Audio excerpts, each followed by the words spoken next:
9 billion pesos inilabas ng Office of the President para bumaba ang presyo ng rice at iba pang pagkain. Ito po yung kinumpirma ni Secretary Laurel ng Department of Agriculture. Pakinggan natin itong report ng PTV4 na siya ang nagbalita at pag PTV4, Office of the President, lihiti mo yan. Walang fake news yan. Ito po yung report tungkol dito. Para maganda naman. Sunday, kailangan ay good news. Audio ng PTV sa Balitang Pambansa. Naglaan si Pangulong Ferdinand R. Marcos Jr. na malaking pondo para bumili ng palay sa mga lokal na magsasaka. Kapag kasundaan namin sa NFA Council na mamimili tayo ng palay this year, Si Laurel. minimum ng 23 pesos per kilo at pwedeng umabot ng 30 pesos per kilo. Depende na sa market. Naglaan din ang ating mahal na Pangulong na si President Bongbong Marcos ng 9 billion pesos para makabili tayo ng palay mula sa ating mga farmers. Karagdagang pondo ito mula noong nakaraang taon. Kasunod nito, isinagawa ang turnover ng bigas ng National Food Authority sa mga local government unit na nagpakita ng interes sa kumuha ng NFA rice kahapon. Kasunod ang deklarasyon ng National Food Security Emergency sa bigas. Inilabas ang DA sa pamamagitan ng Food Terminal Incorporated o FTI ang bigas na ipinamahagi sa mga lokal na pamahalaan. 67 LGUs na ang nagsignify ng kanilang interes sa pagbili ng NFA rice. Kabilang dito ang San Juan, Valenzuela, Navotas at Camarines Sur. Ibebenta ang NFA rice ng 33 pesos kada kilo sa mga LGU, habang maaari itong ibenta ng mga LGU, government agencies at GOCC sa mga mamimili ng hanggang 35 pesos per kilo. Samantala, sinabi ni DA Secretary Francisco Q. Laurel Jr. na plano ng ahensya na isama ang Food Terminal Incorporated at Planters Product Incorporated sa Minimum Access Value o MAV ngayong taon. Ang MAV ay ang import system na mas mababa ang taripa kagaya ng baboy na may 15% tariff. Base sa inisyal na direksyon ng TA, sa 55,000 na tonelada ng MAV, 30,000 tonelada ay mapupunta sa processor habang 15,000 tonelada naman ang sa DA sa pamamagitan ng FTI at PPI. May capability tayong bumili ng pork from abroad para to tame prices if needed using the lower tax of MAV. At ang iiwan natin sa ating mga traders is 10,000 tons.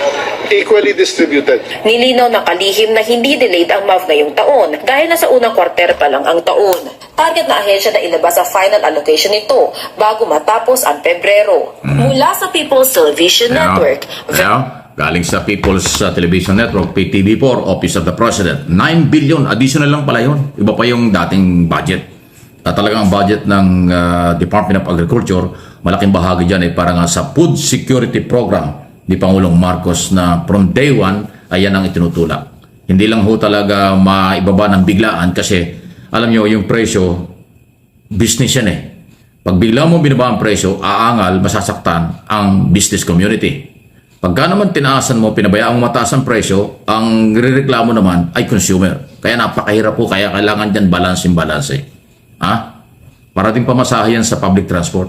Pag tinaas mo yung pamasahe, iiyak yung commuter. Panalo yung mga nasa transport business. Pagka naman ibinaba ang pamasahe, laki ng gastos ng transport group, iiyak naman yung negosyante. Ganun po yan. Kaya talaga ang gobyerno, napakahirap na sitwasyon, laging babalansehin yan.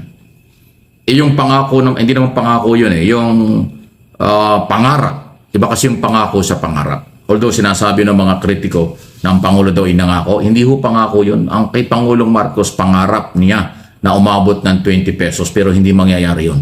Hindi pa mangyayari. Hindi ganun kadali kasi nga tatamaan ng negosyante. Yun ay pangarap lang. Hindi yun policy, hindi yun direktiba. Iba yung direktiba, pangako kaysa pangarap. Ang naging pangako o yung mga gunita ng 2018 State of the Nation Address ni dating Pangulong Duterte, na sabi niya paabutin yata niyang 7 pesos ba yun? Sobrang baba. O yun. Yun ang pangako kasi sinabi niya sa SONA. Ay itong ating Pangulo, ang sinabi niya, kung SONA man yan o sa SONA niya sinabi, ang sabi niya, pangarap natin bumaba.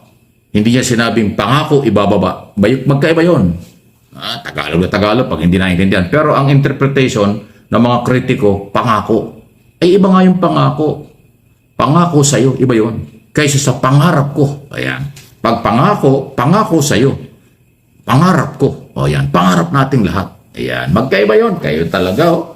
So, totoo naman po yun na magkaiba po ang pinangako sa pinapangarap.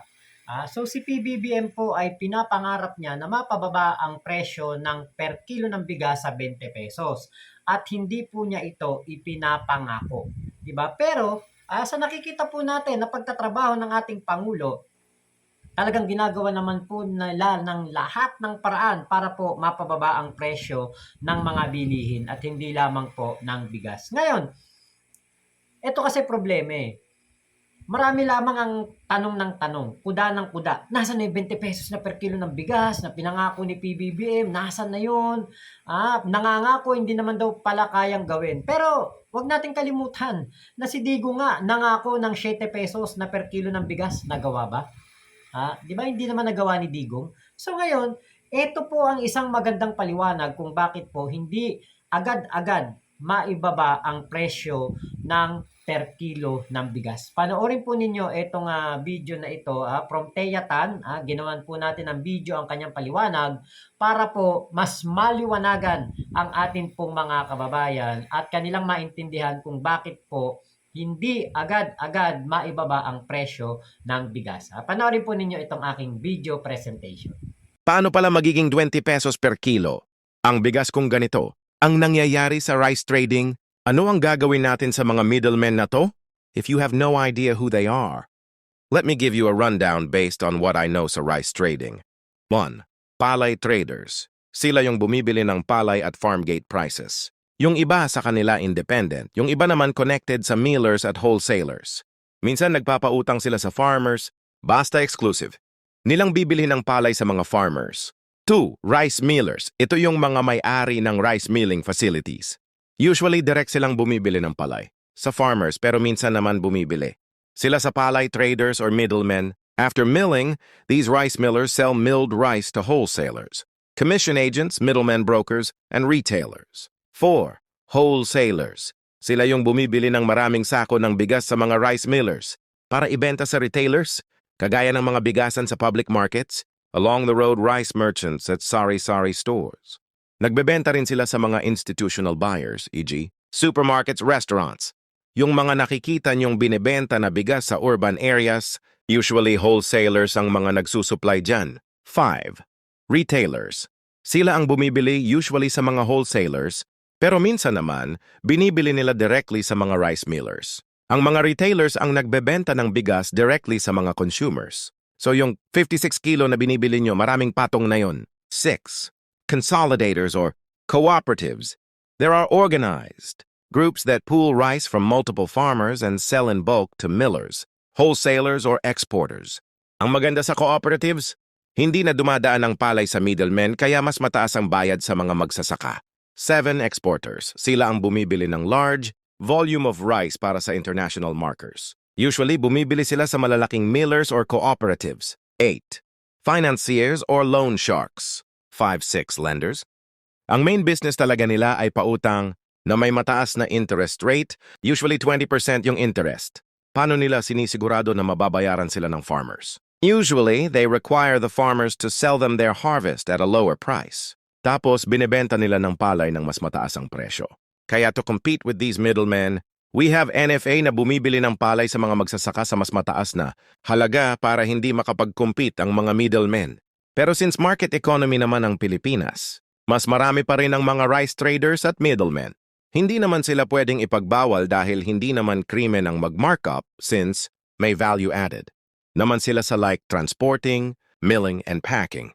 Pero at least may alternative na ang mga farmers at consumers. Pero baka may mas magaling na solusyon ang mga minions ni Duterte. Rice, reality, and some patience. So, the farm gate price of palay is averaging 20-60 pesos per kilo. Yet everyone keeps demanding for 20 pesos per kilo rice. How? Magic? If you want rice that cheap, you'd have to lowball the farmers by buying their palay at 12 pesos to 14 pesos per kilo. Pero sino ba ang bumibili sa ganyang presyo? Eh di ba ang mga traders financiers? Ito yung mga traders na nagpapautang sa mga magsasaka ng puhunan at may kontrata na sila na bibilhin nila ang palay sa napakamurang halaga. Diyan na rin kukunin ang pambayad sa utang plus interest ng mga magsasaka. Sad to say, yung ibang magsasaka ay walang choice. So yes, these traders financiers lend farmers money, not out of kindness, but to trap them in a cycle of utang and dependency. Balik sa tanong, paano magiging 20 pesos per kilo ang bigas? Kung ang farm gate price ng palay ay 20.60 per kilo at meron pang mga dagdag gastos katulad ng cost of milling the rice, dahil paano magiging bigas ang palay kung hindi milled? Cost of transporting rice, factor in mo ang cost of fuel, rent sa truck, pambayad sa driver at sa mga tauhan, etc. Cost of packing and distribution. Because logistics is a cost, not a concept. Markup ng middlemen, syempre ang mga traders, rice distributors, at vendors ay may mga markups din. Because may pinapakain din silang pamilya at kailangang kumita sa negosyo. Profit is not greed, it's business. And everything has a cost, from rice fields to market stalls. Now, if you really want rice at 20 pesos per kilo, go to NIA or Kadiwa ng Pangulo. Doon walang middlemen at walang markups. So kung hindi pa kilo ang bigas, alamin nyo muna ang nitty-gritty ng rice production at distribution. So kasalanan ni BBM? Is he the villain in your story? But the good news. Farm gate prices are going down. It means production costs are finally easing. Farmers are getting subsidized by the government in the form of fertilizers, seeds, microfinance, farm equipment, and irrigation support. May contract farming na rin na tinatawag, and this is cutting out exploitative traders. Instead, there are direct deals, better terms, and stable income for farmers. But these things don't work like instant noodles. They take time. You want cheap rice? The solution isn't in crushing the farmer's profit. Huwag nyo namang baratin ng mga magsasaka. The solution is in making their production cheaper and their harvests bigger and better. Remember, rice is not just food. It's a story of farmers and a story of choices. Our government is now fixing our broken agriculture system. Instead of supporting our depth of agriculture, you keep trying to find fault. If you want rice at 20 pesos per kilo, be patient. We will eventually get there. Paano pala kayo nabudol sa 20 pesos per kilo ng bigas na pangako ni BBM? Hindi pa nga tapos ang termino ng presidente, nabudol na kayo. Budol is only real kung tapos na ang termino ng presidente at walang 20 pesos per kilo ng bigas. Sana mag-isip din, hindi overnight ang solusyon sa problema natin sa food security. Hindi man ako magsasaka pero familiar naman ako sa rice production, drying, storing, milling, packing, transportation, at distribution pati ng mga markups ng traders. Pati ng mga microloans at shark loans sa mga magsasaka. Kung talagang gusto mong ma-educate ang sarili mo na bakit hindi pa 20 pesos per kilo ang bigas, pwede namang magtanong sa mga may alam o sa mga magsasaka. Pwede ka namang maging intellectually honest kahit hindi mo gusto ang presidente. Hindi yung forever hater ka tapos darating ang panahon na kakainin mo naman ang mga sinabi mo. Okay. Sunod na ating pag-usapan, eto na. Ginagalit nyo kasi, ayan, nagsasalita tuloy ng totoo. Sabi po ni Commodore J. Tariela, spokesperson sa West Philippine Sea ng Philippine Coast Guard. Ang lumalabas ngayon ay hindi naman daw bago kumpara sa nakaraang gobyerno doon sa West Philippine Sea at ginagawa ng Chinese government at ng Chinese authority. Ang malaki daw pagkakaiba, ngayon ang lahat ng nangyayari sa West Philippine Sea lumalabas sa media, lumalabas sa social media, pinag-uusapan ng Pilipinas, ng buong Pilipinas at inaaksyonan at pinag-uusapan ng gobyerno. Noon daw pong nakaraan, eto na naman tayo, nakaraang gobyerno, ay sino ba yon? Dating Pangulong Duterte. Ang kaibahan, hindi daw ho tinatalakay. Parang ang datingan paliwanag ni Tariela sa aking interpretation, parang itinatago eh. Parang ang labas ng kanyang paliwanag, noong panahon ng Duterte administration, itinatago, hindi pinag-uusapan ang mga panghaharas ng Chinese authorities sa mga fishermen at mga otoridad sa West Philippine Sea. Dahil alam naman natin, malapit ang dating administrasyon sa China. So marami palang nangyayari noon, hindi natin alam. Hindi katulad ngayon, anytime na may mangyari, bulgar kaagad kasi inilalabas ng Coast Guard, inilalabas ng military, inilalabas ng mga media ang totoong nangyayari. So mas okay pala ngayon nalalaman natin. Hindi pala bago. Maaaring lumala lang, nadagdagan lang, pero dati nang nangyayari during Duterte administration. Actually, nung panahon ni Arroyo, panahon ni Erap, panahon ni Aquino, talagang nandyan na yung harassment eh. Akala natin, at nung iba, nung panahon ni Duterte, nagbago yun dahil malapit siya sa China. Hindi pala. Sabi ngayon ng Coast Guard, ganun din. Hindi naman nagbago ang harassment. Ang pagkakaiba lang, ngayon napapag-usapan dahil hindi pinagbawal ng gobyerno. Nung nakaraan, tinago. Nakita mo na. Bakit sinasabi nila na mula daw nung dumating ang Marcos administration, lumala ang problema sa West Philippine Sea at ginagawa ng China? Hindi pala totoo yun. Dati na palang malala. Tinago lang, pinagtakpan lang. Ngayon, walang nagtatakip dahil gusto ng ating Pangulo yung transparency, responsibility, transparency, and accountability. Yan ang policy ng ating administrasyon. Yan ang malinaw. Hanapin nyo si Commodore Tariela. Yan po ang pinanggalingan ng balitang yan. At sa aking opinion at analysis, ganun ang gusto niyong palabasin. Ganun ang sitwasyon. Na hindi ito bago. Patuloy tayong hinaharas, patuloy tayong inaagawan, patuloy tayong minamaliit ng China. Noon hanggang ngayon, hindi totoo na walang nangyaring ganyan during Duterte administration. Naloko na. Any comment, reaction, malaya po kayo. Sabi ko naman sa inyo hindi naman tayo nagyayabang. Huwag kayong mawawala dito sa aking mga channel. Manatili kayong aking subscribers, followers at viewers. At gagawin ko ang lahat sa abot ng ating kakayanan ng pagbibigay ng opinion, analysis. Kasi itong aking mga channel karamihan dito opinions, base, may detalye, mayroong pinamumuhugutan, base sa mga balita nangyayari sa loob at labas ng ating gobyerno. Please like and share. Alam niyo po, noon kasing panahon ni Digong ay inililihim po ang napakaraming bagay sa atin. Maraming inililihim sa atin maraming news blackout, maraming mga pangyayari na hindi po naibabalita. At kapag ikaw ay isang manunulat, ikaw ay isang journalist, binalita mo ang mga bagay-bagay patungkol kay Digong, kinontra mo ang kanyang mga sinabi, mapepersilapit ka. Yan po ang katotohanan ng nangyayari noong panahon ni Digong.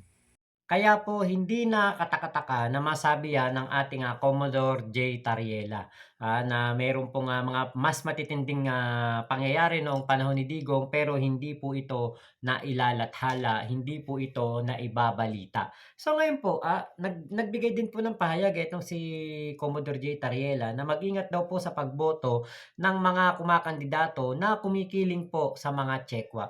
So medyo medyo kitang-kita na natin kung sino itong mga makatsekwa na ito. At sila mismo ay nahuhuli sa kanilang mga bibig na sila po ay kumikiling sa mga tsekwa. Katulad na lang ito si Rodante Marcoleta na sa mismong Congress hearing ay sinabi po niya na wala daw pong West Philippine Sea.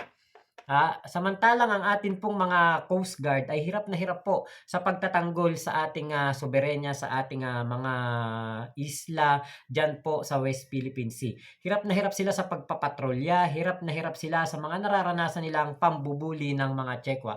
Tapos malalaman natin ang isa pong Marcoleta na kumbaga ide-debunk niya. Kumbaga tayo, mga Pilipino tayo, biro mo ide-debunk ka ng kapwa mo Pilipino. So meron po talagang katotohanan yung kasabihan.